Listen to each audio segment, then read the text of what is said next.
أعوذ بالله من الشيطان الرجيم. بسم الله الرحمن الرحيم. الحمد لله رب العالمين، وبه نستعين على أمور الدنيا والدين، والصلاة والسلام على سيدنا ومولانا محمد أشرف الأنبياء والمرسلين، وعلى آله وصحبه أجمعين. سبحانك لا علم لنا إلا ما علمتنا إنك أنت العليم الحكيم. رب اشرح لي صدري ويسر لي أمري واحلل عقدة من لساني يفقه قولي، ولا حول ولا قوة إلا بالله العلي العظيم. أما بعد، dalam masa 45 minit kita sambung perbincangan di dalam kitab Riyadhus Salihin dalam tajuk yang baru, iaitu At-Tawakkul.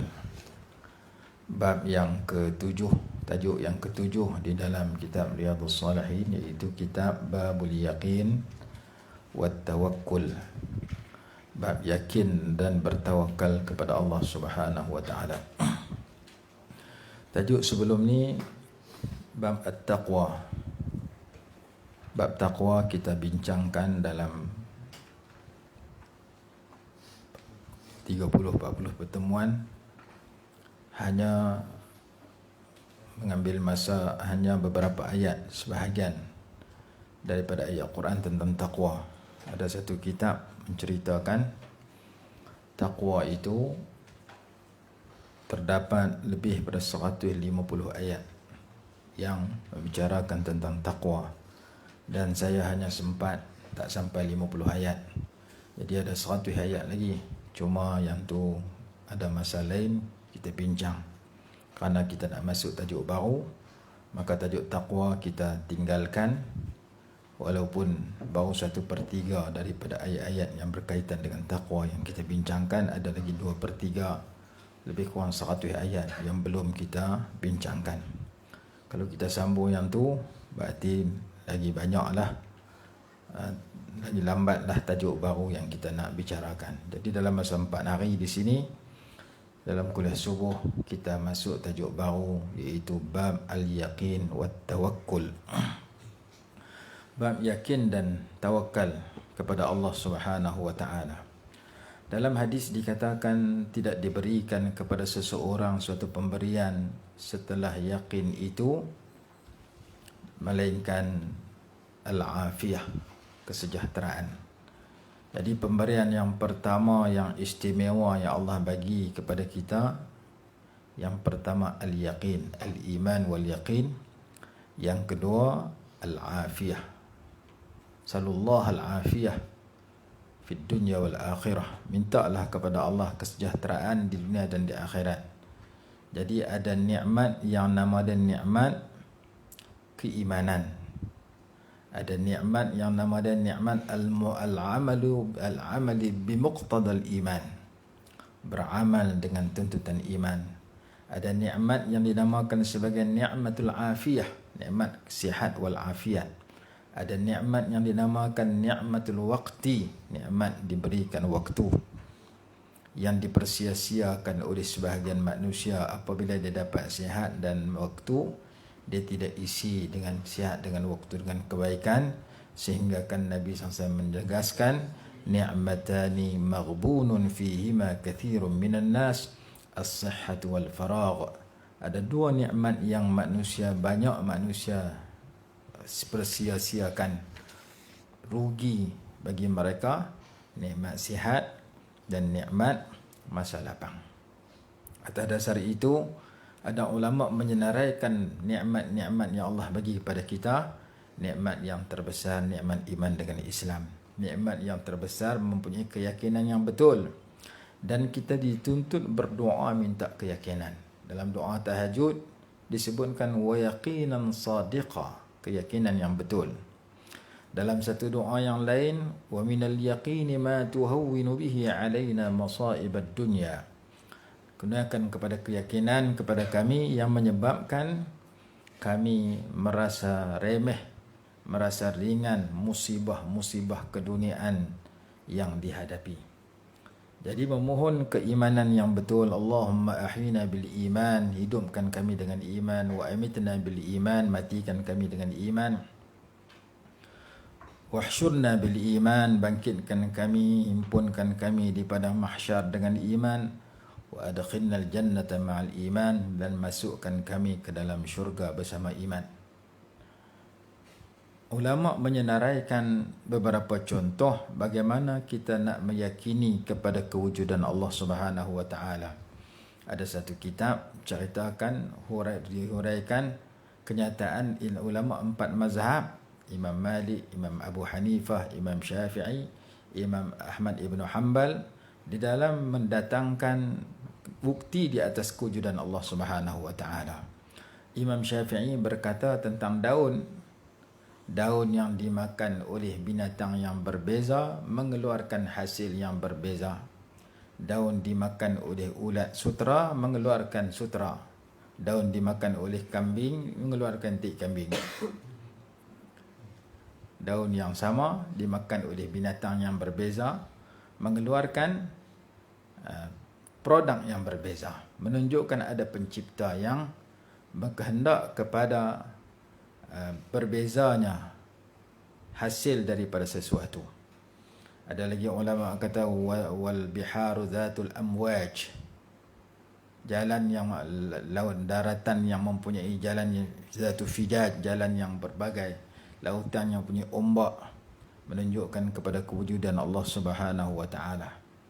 Jadi pelbagai cara ulama nak mengajar kepada manusia tentang kewujudan Allah Subhanahu wa taala. Sehingga kan Imam Abu Hanifah rahimahullah ketika berdialog dengan orang yang tidak percaya kepada kewujudan Allah, dia datang lewat, orang tanya kenapa engkau datang lewat? Kerana aku terpaksa melintas sungai, tidak ada jambatan, melintas lautan ataupun sungai, tidak ada jambatan. Tiba-tiba sekeping papan berlayar di dalam laut, di dalam sungai itu. Datang papan yang lain bertemu dengannya, akhirnya terbentuk dan terjadi sebuah kapal. Kapal itu datang kepada aku menaiki kapal itu dan aku melintas, dan akhirnya aku sampai kepada kamu semua. Kata oleh orang yang tak percaya kepada kewujudan Allah, mana mungkin kapal boleh berjadi dengan sendiri? Tentu ada pembuat kapal yang buat. Kata Imam Abu Hanifah, itu membuktikan kepada alam ini ada pencipta, iaitu Allah Subhanahu wa taala. Kalau kamu yakin kapal tidak boleh wujud sendiri melainkan ada tukang kapal yang buat, maka langit dan bumi, alam ini juga tak wujud sendiri melainkan ada pencipta yang buat dia. Menunjukkan kepada Allah Subhanahu wa taala merupakan Tuhan yang benar-benar wujud, yang mencipta makhluk ini. Terdiam dahri yang berdialog dengan Imam Abu Hanifah pada ketika itu. Jadi ulama mendatangkan beberapa hujah, yang ringkas pun ada, yang panjang pun ada, yang terperinci tafsili, yang ijmali, yang ringkas, yang terperinci, nak mengajar kepada manusia tentang kewujudan Allah Subhanahu wa taala. Jadi al-yaqin adalah salah satu sifat yang penting, sifat yang mulia. Maka Imam Nawawi rahimahullah mendatangkan 2 perkataan pada tajuk yang ketujuh, Babul Yaqin wa Tawakkul. Seorang Arab Badawi Arabi berkata, Al-ba'ratu tadullu ala al-ba'ir, al-athar tadullu ala al-mu'assir, wal-ba'ratu tadullu ala al-ba'ir. Aku mencari bukti di atas kewujudan Allah Subhanahu wa taala apabila aku melihat asar, kesan-kesan tapak kaki yang ku jumpa, menunjukkan mesti ada orang yang menyebabkan kesan itu wujud. Menunjukkan ada orang yang berjalan, sehingga selepas dia berjalan, walaupun aku dah tak nampak orang itu, tapi kesan tapak kaki yang aku lihat menunjukkan kawasan ini ada manusia yang telah melalui jalan ini, walaupun dia telah pergi lama hilang, tapi al-asar tadullu ala al-mu'assir. Kesan tapak kaki yang aku lihat menunjuk mesti ada orang yang telah berjalan yang menyebabkan wujudnya kesan ini. Wal ba'ratu tadullu 'alal ba'ir, dan aku berjalan juga di padang pasir, aku berjumpa seketul tai unta. Walaupun unta aku tak nampak, tapi aku tahu kawasan ini sudah ada unta. Kerana sesuatu itu menunjuk kepada wujudnya ada yang ada kaitan dengan sesuatu itu. Maka demikian juga alam ini yang wujud depan mata menunjukkan ada pencipta yang mewujudkan dia, iaitu Allah Subhanahu wa taala. Bab al-yaqin wa at-tawakkul. Bab keyakinan. Dari segi bahasa al-yaqin huwa al-ilmu alladhi la syakka ma'ah. Suatu ilmu yang tidak ada keraguan besertanya. Di segi istilah ialah i'tiqadu syai' annahu kadza ma'a i'tiqanu annahu la yumkinu illa kadza wa huwa mutabiqun lil waqi' ghairu mumkin az-zawal. Ini pengertian yakin yang didatangkan oleh pengarang kitab Dalilul Falihin. Keyakinan seseorang dan keyakinan itu sesuai dengan realiti yang sebenar. Keyakinan 100% yang tidak mungkin hilang. Maka keyakinan beserta dengan benar apa yang diyakinkan itu dikatakan al-yaqin i'tiqad asy-syai' mutabiqun lil waqi'. Berkepercayaan dalam hati terhadap sesuatu yang sesuai dengan keadaan yang sebenar. Ada ulama kata musyahadatul ghuyub bi safa'il qulub wa mulahadhatul asrar bi muhafadhatil afkar. Macam-macam pengertian yang diberikan oleh ulama. Baik, bab yakin. Jadi yakin ni salah satu sifat dalaman yang perlu kita mengaji sampai yakin, dan kita berdoa kepada Allah agar Allah kurniakan kepada kita keyakinan yang betul, wa yaqinan sadiqa. Yang kedua, at-tawakkul. At-tawakkul, bertawakal kepada Allah. Pengarang kitab At-Ta'rifat menyatakan huwa thiqatu bima 'inda Allah wal ya'su 'amma fi aidin nas. Percaya kepada apa yang ada pada Allah dan putus asa daripada apa yang ada pada manusia.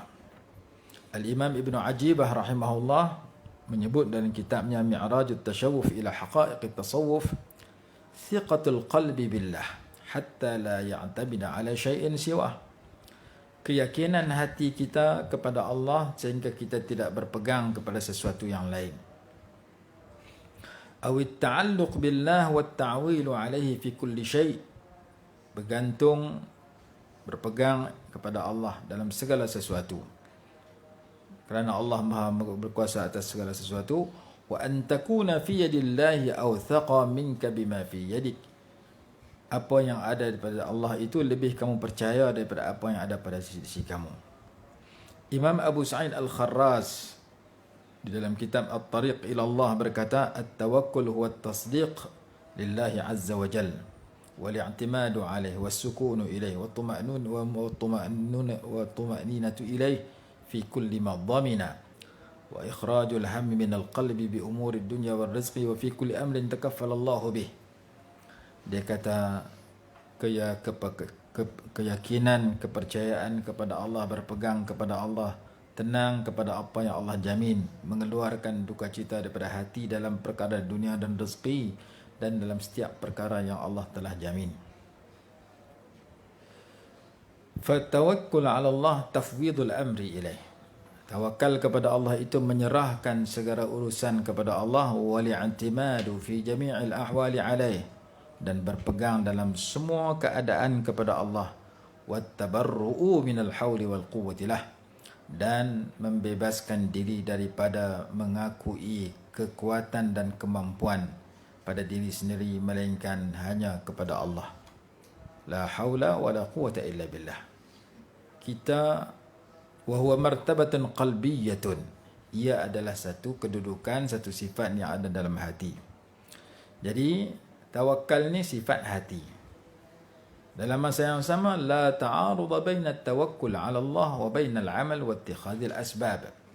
Tidak bertentangan antara pegangan dalam hati, kita bertawakal, berserah, bergantung kepada Allah, dan di antara beramal dan melakukan usaha dan sebab yang sesuai dengan kehendak kita dalam sesuatu perkara. Kerana tawakal itu mahalluhul qalb wal asbab mahalluhal badan. Tawakal itu tempat dia dalam hati, asbab itu tempat dia anggota. Syekh Syarawi rahimahullah kata, al-qulub tatawakkal wal jawarih ta'mal. Al-jawarihu ta'malu wal qulubu tatawakkalu. Anggota zahir kita beramal sesuai dengan jalan yang sebetulnya, dan hati kita bertawakal, berserah dan bergantung kepada Allah Subhanahu wa taala. Allah menyuruh bagaimana seseorang tu hanya nak bertawakal dan dia nak meninggalkan amal, sedangkan Allah suruh beramal dalam banyak ayat Quran, dan Allah dan Nabi SAW menyuruh supaya berusaha dalam beberapa hadis. Antara dalil yang jelas, hadis Imam Tirmidzi dalam kitab Sifatul Qiyamah, seorang lelaki datang bertemu Nabi SAW dalam keadaan menaiki seekor unta. Dan dia bertanya, "Ya Rasulullah, a'ursilu naqati wa atawakkalu?" Apakah saya nak lepaskan untaku dan saya bertawakal? Nabi SAW menjawab, "I'qilha wa tawakkal." Ikatlah untamu dan bertawakallah kamu. Jadi mengikat unta itu salah satu daripada akhdhu bil asbab. Macam kita masuk rumah, kita tutup pintu, kita kunci pintu, baru kita berserah kepada Allah agar rumah kita tidak dimasuki pencuri. Kalau kita buka pintu terbuka, kita tidur, pencuri masuk, kita kata aku dah tawakal, kita tak berusaha untuk kunci, maka tawakal kita peringkat lain, bukan peringkat private, peringkat general. Kita bawa kereta, motor sampai tengah jalan, kita tinggal enjin tak tutup, kunci kita biar tu, kita buka tingkap, kita pergi beli barang. Mai-mai tengok tinggal tapak. Kenapa kereta kamu hilang? Aku tawakal dah. Jadi kalau peringkat tinggi mungkin ada peringkat wasil, kita peringkat salik. Ada tawakal peringkat wasil, peringkat salik. Peringkat salik dia peringkat yang perlu kepada mujahadah ataupun al-akhdhu bil asbab. Jadi hadis ni menegaskan, ya Rasulullah, ja'a rajulun ila Rasulullah SAW ala naqatin lahu. Seorang lelaki datang bertemu Nabi SAW naik seekor unta. Dia bertanya, ya Rasulullah, a'ursilu naqati wa atawakkalu? Apakah saya nak lepaskan untaku dan aku bertawakal? Nabi SAW bersabda, i'qilha wa tawakkal. Ikat dulu unta kamu, baru kamu berserah bertawakal kepada Allah. Dan tawakal kepada Allah ini merupakan doa yang digalakkan kita baca setiap hari. Kerana kita masing-masing bukan duduk atas pokok. Kalau kita tidur atas pokok, tak ada doa naik pokok. Tapi oleh kerana kita tidur dalam rumah, ada doa masuk rumah, ada doa keluar rumah. Masuk rumah ada tawakal, keluar rumah ada tawakal. Nak masuk rumah, bismillah walajna, bismillah kharajna wa allahi rabbina tawakkalna. Tu nak masuk rumah. Nak keluar rumah, bismillah tawakkaltu ala Allah. Wala hawla wala quwwata illa billah. Jadi ketika di pintu rumah ada dua patah doa yang kita baca, kedua-duanya merangkumi perkataan tawakal. Supaya kita di dalam rumah dipelihara daripada segala keburukan, di luar rumah dipelihara daripada segala keburukan. Oh, saya tak duduk rumah, saya duduk asrama, baca di pintu asrama. Tulis tu, doa dukhulil asrama wa doa khuruj minal asrama. Jadi asrama kita sopa rumah. Ketika dalam hadis Imam Tirmidzi, apabila kamu nak masuk rumah, bacalah doa ini, lepas tu beri salam. Takun barakatan alaika wa ala ahli baitik. Hadis Imam Tirmidzi riwayat Sayyidina Anas bin Malik radhiyallahu anhu. Bila kamu masuk rumah, baca bismillahi walajna wa bismillahi kharajna wa 'ala Allahi rabbina tawakkalna. Kemudian ucapkan salam. Fasallim ala ahli baitik. Bagi salam kepada penghuni rumah. Takun barakatan alaik wa ala ahli baitik. Akan membawa keberkatan kepada kamu dan kepada keluarga kamu. Ketika kita nak masuk rumah, kita baca doa masuk rumah dan kita bagi salam setelah itu. Kalau dalam rumah itu ada orang. Kalau dalam rumah itu tidak ada orang, assalamu alayna wa ala ibadillahis salihin. Bagi salam sedemikian.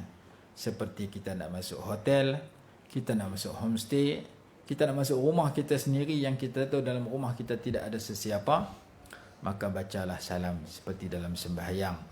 Ketika nak masuk dalam rumah, disebutkan dalam kitab Al-Azkar lil Imam Nawawi dan kitab-kitab yang lain. Jadi sewaktu nak masuk rumah, ada perkataan Bismillahi walajna, dengan nama Allah kami masuk. Sebelum tu, Allahumma inni as'aluka khairal maulij. Ya Allah, ya Tuhanku, sesungguhnya aku mohon kepada Engkau sebaik-baik tempat masuk, wa khairal makhraj, dan sebaik-baik tempat keluar. Bismillahi walajna, dengan nama Allah kami masuk. Wa bismillahi kharajna, dan dengan nama Allah kami keluar. Wa 'alallahi rabbina tawakkalna, dan kepada Allah Tuhan kami bertawakal. Selepas itu bagi salam. Selepas baca doa itu bagi salam. Kita minta rumah kita tu tempat terbaik, dan kita boleh duduk dalam rumah yang membawa kebaikan. Antara cara nak bagi rumah kita buat menjadi kebaikan, kita buat ibadat sama dalam rumah. Jangan jadikan rumah kamu itu kubur, kata dalam hadis. Maksud kubur, seumpama kubur. Bukan tak boleh buat kubur dalam rumah. Kalau tak boleh buat kubur dalam rumah, di Indonesia banyak kita pergi tanam orang mati dalam rumah. Kawasan mana? Kawasan Minang. Kawasan Profesor Hamka. Banyak kubur depan rumah. Kita di sini tak boleh buat kubur depan rumah. Orang lari takut hantu kubur. Kita ini kubur di satu kawasan yang khas. Di sana, rumah-rumah di sana, boleh dikatakan setiap rumah ada kubur. Sebab kubur dan tanam depan rumah. Tepi tangga, tepi dinding. Jadi hadis kata, la taj'alu quburakum la taj'alu buyutakum qubura. Jangan kamu jadikan rumah kamu itu kubur. Ulama mentafsirkan seumpama kubur. Di kubur orang tak sembahyang sunat, di rumah kamu tak sembahyang sunat. Rumah kamu macam kubur. Jangan jadikan rumah kamu seperti kubur. Kerana kubur orang tak beramal. Orang dah tak diamal dah. Rumah kamu jadikan tempat beramal. Maka sembahyang sunat buat di rumah. Ada yang kata afdal di rumah seperti sembahyang ba'diyah. Walaupun boleh sembahyang di masjid, tapi di rumah lebih afdal. Qabliyah sembahyang di masjid. Jangan sembahyang di rumah. Sebab tadi tak sempat. Pipi orang bagi salam lah. Rakaat keempat. Aku nak sembahyang sunat di rumah. Bagus sembahyang di rumah. Qabliyah di rumah. Rumah dia 1 kilometer dengan masjid. Sampai orang balik. Siapa nak sembahyang qabliyah? Qabliyah kalau rumah jauh, afdal di masjid, di surau. Kalau ba'diyah afdal di rumah. Sebab rumah kita tak lari lah. Kita balik ke rumah tak tuang. Maka dalam kitab Hasyiah, apa yang 6 jilid tu,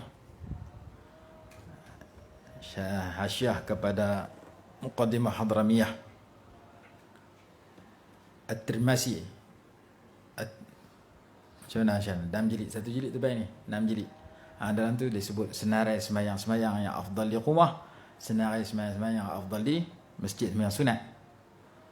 Sembahyang di rumah afdal sembahyang ba'diyah, kata dalam kitab. Walaupun boleh kita sembahyang di masjid surau.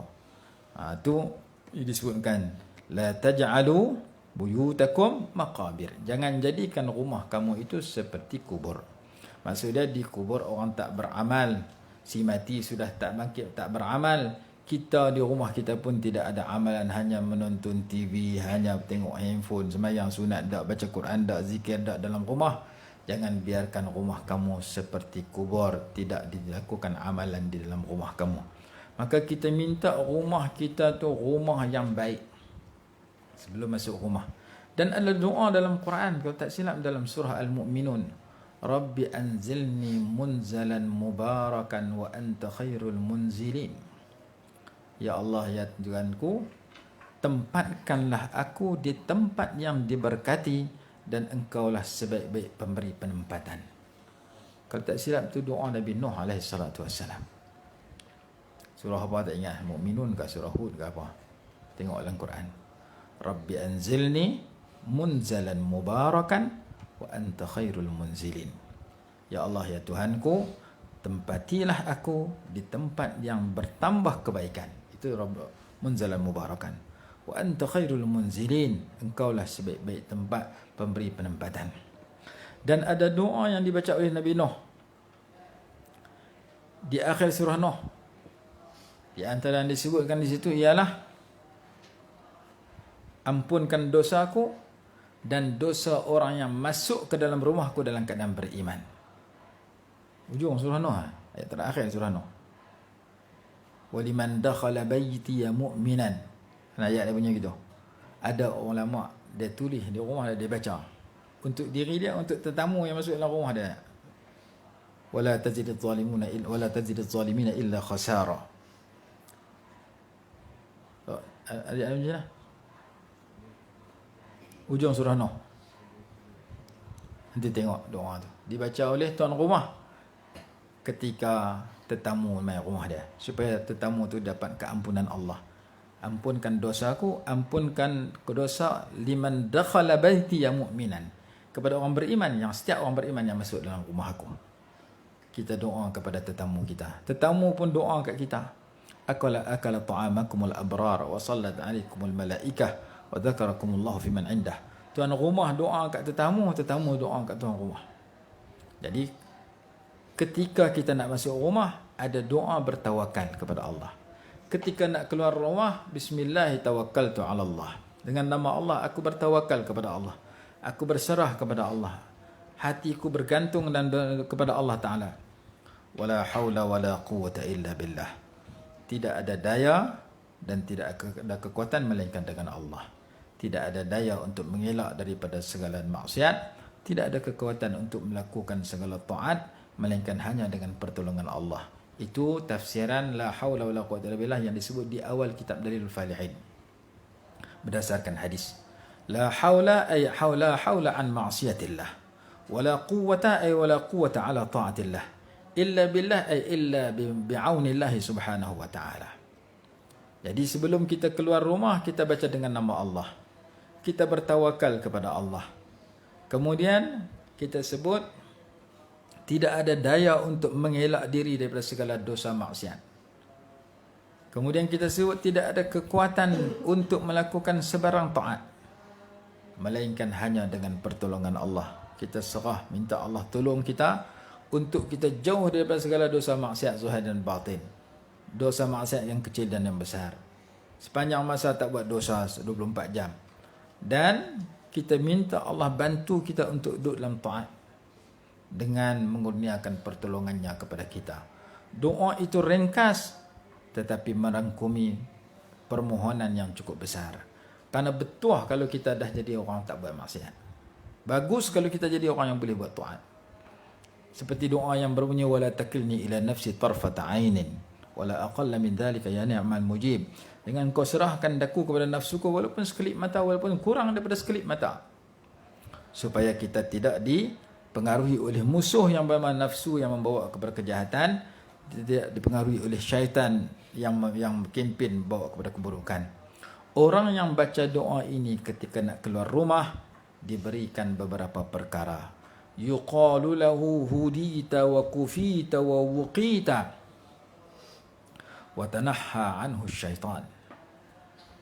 Sesiapa yang sebelum keluar rumah dia baca bismillahi tawakkaltu ala Allah wala haula wala quwwata illa billah, lalu dikatakan kepada pembaca itu, hudita, engkau diberikan petunjuk hidayah. Wa wuqita, engkau dipelihara. Wa kufita, dan engkau dicukupkan keperluan. Wa tanahha anka syaitan, dan syaitan menjauhi engkau. Riwayat yang lain, yaqulu syaitanun li syaitanin akhar kaifa laka bi rajulin qad hudiya wa kufiya wa wuqiya.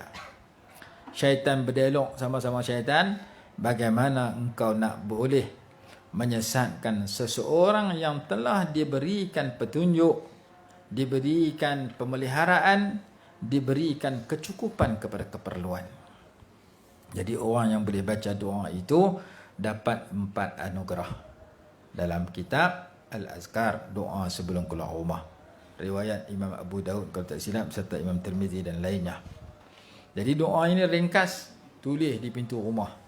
Tak ingat, tulis di pintu rumah. Baca sebelum keluar rumah. Dalam doa itu terkandung perkataan tawakal. Seseorang yang nak keluar rumah, Bismillahi tawakkaltu ala Allah, wala hawla wala quwwata illa billah. Panjang tu saja dia baca, Allah bagi 4 perkara. Pertama sekali, Allah Ta'ala berikan kepadanya petunjuk. Petunjuk ini kita doa dalam Fatihah, ihdinas siratal mustaqim. Kita doa dalam duduk antara dua sujud, wahdini wa'afini wa'afu anni. Kita doa dalam sembahyang doa qunut, Allahumma hdini fi man hadait. Kita doa dalam hadis Imam Muslim, doa yang digalakkan baca fi kulli mautin, kata dalam kitab azkar. Doa yang digalakkan kita baca pada setiap tempat. Allahumma inni as'alukal huda wat tuqa wal afafa wal ghina, riwayat Imam Muslim. Ya Allah, ya Tuhanku, sesungguhnya ada kumohon kepada Engkau al-huda, petunjuk, wat tuqa, ketakwaan, wal afaf, pemeliharaan, kehormatan diri, kesucian diri kita terpelihara daripada melakukan perkara buruk, wal afaf, wal ghina, dan kekayaan, yakni kekayaan jiwa, ghina nafs, kaya jiwa, dan termasuk kaya dengan arti tidak berhajat kepada mengemis dan meminta kepada orang lain. Doa itu, kata Imam Nawawi rahimahullah dalam kitab azkar, ad-du'a fi kulli mautin, doa pada setiap tempat, meminta petunjuk Allah. Jadi di antara amalan yang mengundang petunjuk Allah apabila kita baca doa itu di pintu rumah. Doa yang mengandungi perkataan tawakal. Walaupun ada doa-doa yang lain, dalam riwayat yang lain, Bismillah tawakkaltu ala Allah wala hawla wala quwwata illa billah. Allahumma inni a'udzubika an adilla aw udalla aw azilla aw uzalla aw adlima aw udlama aw ajhala aw yujhala alayya. Allahumma inni tasaddaqtu bi ardi ala an-nas. Tu riwayat yang lain. Allahumma inni a'udzubika an adilla aw udalla. Ya Allah, ya Tuhanku, sesungguhnya aku berlindung denganmu daripada menjadi sesat atau disesatkan. Kita tak mau sesat, tak mau disesatkan oleh orang lain. Kita tak mau sesat, waladhdallin. Kita baca dalam Fatihah, waladhdallin, jangan jadikan kami orang-orang yang sesat. Maka salah satu doa yang boleh kita baca supaya kita tidak sesat, iaitu doa keluar rumah. An adilla, saya minta lindung daripada saya menjadi sesat. Au udalla, atau saya disesatkan oleh orang lain. Au azilla au uzalla, atau saya tergelincir atau digelincirkan. Saya menyeleweng atau diselewengkan oleh orang lain. Au ajhala au yujhala alayya, atau saya menjadi orang yang jahil atau dijahilkan oleh orang lain. Allahumma inni a'udzubika an adilla au udalla wa azilla au uzalla wa ajhala au jalla alayya.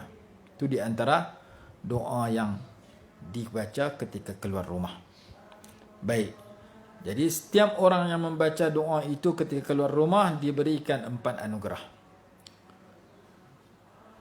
Qad hudiya wa kufiya wa wuqiya wa tanaha anhu syaitan. Diberi hidayah oleh Allah, diberikan wiqayah oleh Allah, diberikan kifayah oleh Allah. Hudiya, petunjuk. Wuqiyah, wiqayah, pemeliharaan, supaya kita dipelihara daripada di luar rumah sampai balik rumah. Dan wakifayah, diberikan kecukupan keperluan. Mudah-mudahan hajat yang kita nak dapat di luar rumah dibantu untuk kita mencapai dengan mudah dan cemerlang. Mungkin kita keluar rumah nak menuntut ilmu supaya kita dapat ilmu manfaat. Mungkin kita keluar rumah nak cari rezeki supaya kita dapat rezeki yang manfaat. Mungkin kita keluar rumah kerana hajat-hajat tertentu supaya hajat kita dapat tercapai dengan sempurna. Kita baca doa tadi. Sepanjang aktiviti kita di luar rumah sehingga kita kembali ke rumah, kita dalam mendapat 4 anugerah itu. Dan setelah kita kembali ke rumah, kita nak masuk rumah, kita bertawakal dalam keadaan dalam rumah pula. Wa 'alallahi rabbina tawakkalna. Maka doa tawakal ini di sepanjang tempat. Kerana kita sama ada duduk dalam rumah ataupun luar rumah. Tiap-tiap hari kita mesti dalam rumah atau luar rumah. Maka dalam rumah tawakkalna, wa 'alallahi rabbina tawakkalna. Di luar rumah tawakkalna, bismillah tawakkaltu 'ala Allah. Maka perkataan tawakal ini adalah perkataan yang sering dibaca oleh orang-orang yang ingin mengamalkan doa di pintu rumah, di luar dan dalam rumah, supaya mendapat janji yang istimewa yang dijanjikan oleh Nabi SAW. Itu satu contoh. Contoh yang lain yang mudah untuk kita ingat supaya kita rajin beramal, hati kita bertawakal dan lidah kita membaca tawakal. Firman Allah Subhanahu wa taala yang berbunyi, innallaha yuhibbul mutawakkilin. Sesungguhnya Allah cinta kepada orang yang bertawakal. Jadi kalau saya rajin hati, saya rajin berserah kepada Allah, zahir saya berusaha dengan cara yang betul, hati saya bergantung kepada Allah Subhanahu wa taala, berjaya ke tak berjaya aktiviti saya, yang penting Allah janji orang yang bertawakal dia kasih. Saya memerlukan kasih sayang Allah itu dicurahkan kepada saya. Saya ingin saya termasuk di kalangan orang yang Allah cinta, orang yang Allah kasih. Maka saya membaca dengan lidah dan hati saya berserah kepada Allah. Kerana Allah janji dalam Quran, innallaha yuhibbul mutawakkilin. Sesungguhnya Allah cinta kepada orang-orang yang bertawakal. Nanti kita tengok ayat berapa supaya ayat itu menjadi ingatan kepada kita apabila kita membaca tentang tawakal, maka kita ingin supaya Allah cinta pada kita. Kalau tak silap surah Ibrahim ayat 11 ke bawah. Wa 'alallahi falyatawakkalul mutawakkilun yang tu. Jadi tawakal itu adalah sifat orang-orang yang Allah cinta. Kerana Allah janji dalam ringkas ayat dia, innallaha yuhibbul mutawakkilin. Sesungguhnya Allah cinta kepada orang yang bertawakal. Sebahagian ulama menjelaskan bahawasanya at-tawakkul mahalluhu al-qalbu wal harakatu bil-zahir la tunafi at-tawakkul bil-qalbi. Itu kenyataan Al-Imam Al-Qushairi rahimahullah di dalam kitabnya Ar-Risalatul Qushairiyah. Tawakal itu tempatnya dalam hati dan gerakan pada zahir tidak bercanggah dengan tawakal dalam hati. Setelah kita yakin takdir daripada Allah, kalau ia susah, itu takdir daripadanya. Kalau tepat, dipermudahkan oleh Allah Ta'ala.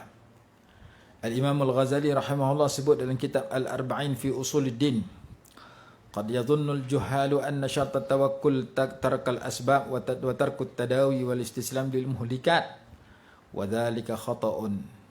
Sebahagian orang jahil menyangka syarat tawakal itu tidak perlu berusaha, tidak perlu berubat kalau sakit, berserahlah sahaja. Itu adalah kefahaman yang salah, kerana syarak memuji tawakal dan mengatakan sunat ataupun menyatakan elok untuk kita beramal. Jadi sebahagian ulama kata labud dalam segala sesuatu amalan itu mesti kita yattakhidhu bil asbab, berusaha. Dalam masa yang sama hati kita tidak berpegang kepada asbab, tidak berpaling kepada asbab, tapi hati kita berpegang kepada musabbibil asbab, kepada Allah Subhanahu wa taala yang mampu membantu dan menerima usaha kita supaya tercapai hajat kita dengan cemerlang. Kita meminta rezeki, hati kita bergantung kepada pemberi rezeki, zahir kita bekerja dan berusaha mencari rezeki. Kita ingin berjaya dalam pelajaran, hati kita bergantung dan berharap kepada Allah agar memberi kita kejayaan. Zahir kita mempelajari, belajar, membaca buku, buat nota, buat perbincangan dan sebagainya. Jadi kita ingin berjaya dalam pelajaran, perlu belajar dan buat tuition dan sebagainya. Kita ingin berjaya dalam rezeki, perlu bekerja, cari rezeki dan sebagainya. Jadi zahir kita berusaha, batin kita berserah dan bergantung kepada Allah Subhanahu wa taala. Al-Qadhi Iyad rahimahullah sebut dalam kitab dan dalam kenyataannya yang dicatat dalam Riyadhus dalam Dalil Falihin, ذهب المحققون من الصوفية إلى ضرورة السعي فيما لا بد منه. Ulama-ulama sufi yang muhaqqiq, yang berbicara berserta dengan dalil. Tahqiq ni bercakap dengan dalil. Tahqiq makna menambah dalil. Di awal kitab Mughnil Muhtaj ada sebut perbezaan tahqiq, tadqiq, tarqiq. Macam-macam istilah ulama sebut. Ada ulama sebut tazwiq. Jadi perkataan-perkataan itu memberi maksud yang berbeza. Salah satunya tahqiq. Tahqiq maksudnya mendatangkan sesuatu masalah dikuatkan dengan dalil. Datang dalil yang lain, pergi istilah lain pula. Jadi al-muhaqqiqun orang-orang yang berbicara beserta dalil. Di kalangan ahli sufi menyatakan daruratis sa'i fi ma la budda minhu. Pentingnya kita berusaha dalam perkara yang kita inginkan. Walakin la yasahhu 'indahum at-tawakkul ma'al iltifat wa at-tuma'ninati ila al-asbab. Cuma mereka mengajar kita berusaha, tapi hati kita jangan berpegang kepada usaha itu saja. Hati kita kena berpegang kepada Allah. Saya sakit, usaha saya makan ubat, usaha saya pantang, tapi yang nak menyembuhkan saya bukan ubat, yang menyembuhkan saya ialah Allah Subhanahu wa taala. Saya lapar, kerja saya makan. Tapi yang nak mengenyangkan saya bukan nasi, yang mengenyangkan saya Allah Subhanahu wa taala. Saya haus dan dahaga, kerja saya minum air. Yang nak melegakan saya, nak menghilangkan haus bukan air pada hakikatnya, ia hanya sebab. Tapi yang menghilangkan haus pada hakikatnya ialah Allah Subhanahu wa taala. Jadi selama mana kita berpegang melakukan sebab, berusaha, tapi hati kita tidak memandang sebab itu yang memberi kesan pada hakikatnya, maka kita sudah bertawakal. Bal fi'lul asbab sunnatullahi wa hikmatuh. Melakukan sebab itu merupakan sunnah Allah. Wathiqatu bi annaha la tajlibu naf'an wa la tadfa'u darran wal kullu min Allah. Hendaklah kita yakin bahwasanya sebab itu tidak boleh mendatangkan manfaat, tidak boleh menolak mudarat, melainkan dengan izin Allah Subhanahu wa taala. Maka hati kita berpegang kepada Allah, berserah dan bergantung kepada Allah. Zahir kita berusaha. Walaupun ada jadi istilah yang disebutkan dalam masalah wasil dengan salik, yang tu pada masa yang lain. Kerana masa tidak mengizinkan, kita janji tadi 45 minit dah pun sampai kepada penghujung. InsyaAllah besok kita sambung lagi tajuk tentang tawakal ini dengan beberapa ayat Quran dan hadis yang berkaitan. Wallahu a'lam. Bismillahirrahmanirrahim. Alhamdulillahirabbil alamin wassalatu wassalamu ala sayyidina Muhammad wa ala alihi wa sahbihi barik wa sallim. Allahumma anfa'na bima 'allamtana wa 'allimna ma yanfa'una warzuqna ilman yanfa'una bi rahmatika ya arhamar rahimin. ربنا آتنا في الدنيا حسنة وفي الآخرة حسنة وقنا عذاب النار. صلى الله على سيدنا محمد وعلى آله وصحبه وسلم. الحمد لله رب العالمين. جدول kita macam mana?